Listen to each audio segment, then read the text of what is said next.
Saudara-saudari terkasih, Santo Eugenius pernah berdoa dan dalam doanya ada bagian yang dia menyesal. Dan penyesalannya berisi pertama karena sedikit meneladan hidup Yesus atau kurang meneladan hidup Yesus. Yang kedua, kurang memahami ajaran-ajarannya. Dan yang ketiga, kurang melaksanakan firman-Nya. Itu yang sering Santo Eugenius sesali. Dan memang benar, dengan meneladan Yesus sebetulnya kita bisa belajar memahami firman-Nya. Dan salah satu firman yang paling menarik yang diberikan kepada kita memang adalah kita harus menyangkal diri, memikul salib, supaya kita bisa menjadi murid-Nya.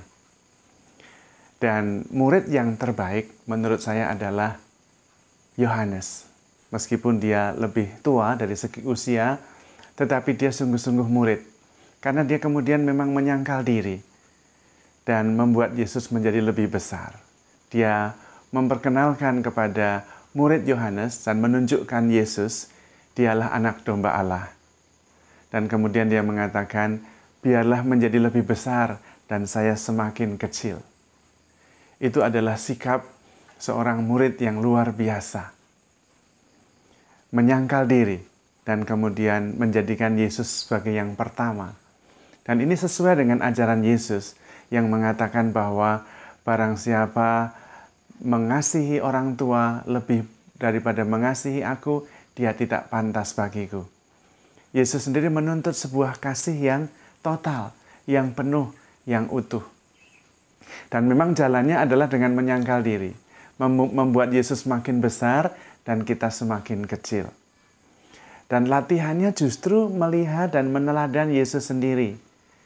Yesus sendiri selalu melakukan sesuatu yang terdorong oleh belas kasihan. Nah, kita perlu belajar untuk membuat keputusan, untuk mengambil langkah, untuk bersikap berdasarkan motivasi, yaitu gerakan belas kasih. Yang menggerakkan hati kita itu belas kasih. Ketika Yesus melihat orang banyak dan tidak ada makanan, tergeraklah hatinya oleh belas kasihan. Ketika dia melihat begitu banyak orang dan tidak ada yang mengajar, mereka seperti domba tanpa gembala, tergeraklah hatinya oleh belas kasihan. Digerakkan oleh belas kasih, ini akan membuat kita mengarah keluar, bukan kepada diri sendiri. Seperti Yesus misalnya, dia mengunjungi mertua Petrus yang sedang sakit demam. Dia juga mengunjungi Lazarus, Marta dan Maria yang sedang kehilangan ditinggalkan oleh saudaranya Lazarus. Dia juga berbelas kasihan kepada wanita yang berdosa. Dia juga mengunjungi Yairus yang ditinggal mati putrinya. Jadi Yesus itu tergerak oleh belas kasihan. Dan itu mengarah keluar. Dan akhirnya memang kemudian orang lain menjadi lebih penting. Dalam salah satu suratnya, Rasul Paulus juga mengatakan, hendaklah engkau dalam hidupmu bersama menganggap orang lain lebih penting daripada dirimu. Dan itu adalah langkah-langkah menempuh jalan kerendahan hati. Yaitu menganggap orang lain lebih utama daripada diri kita sendiri. Dan kemudian kita tergerak oleh belas kasihan. Kalau Ibu Teresa dari Kalkuta, latihan rendah hati itu memilih pekerjaan yang sulit. Di antara ada pilihan-pilihan, pilih yang sulit. Supaya kita menjadi lebih rendah hati. Dan kalau ada pekerjaan-pekerjaan yang bisa dilakukan sendiri, lakukan sendiri. Tidak perlu meminta tolong orang lain. Dan memang itu benar. Sebetulnya itu adalah jalan yang membuat kita hidup merasa penuh, merasa utuh, merasa bernilai. Justru ketika kita memberi diri kita yang terbaik. Kenyataannya, yang diingat orang itu bukan wajah yang cantik, bukan penampilan yang menarik, atau orang yang mempunyai kekayaan yang banyak, atau kendaraan yang mewah, tetapi orang yang memberikan dirinya begitu besar untuk kita. kita biasanya lalu ingat sekali, waduh dia ini dalam keadaan yang repot pun dia memberikan diri untuk saya. Betapa berartinya saya di matanya. Dan itulah yang diingat orang.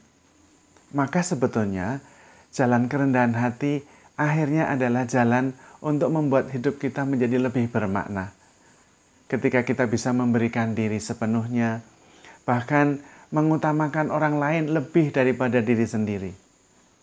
Dan itulah kemenangan atau kekuatan seseorang.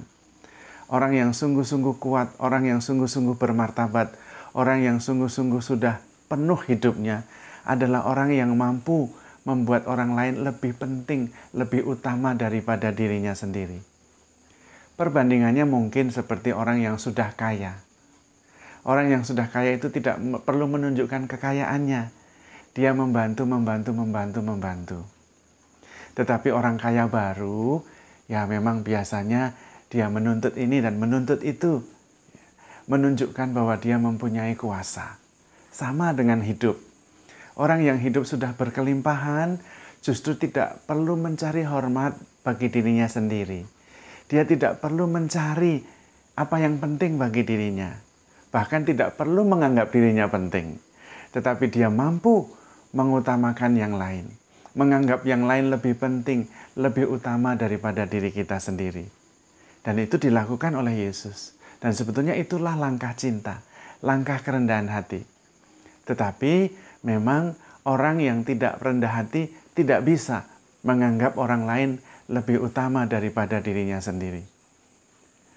Maka jalan menuju ke sana adalah jalan yang ditunjukkan oleh Yesus, yaitu jalan menyangkal diri, memikul salib, dan mengikuti Tuhan.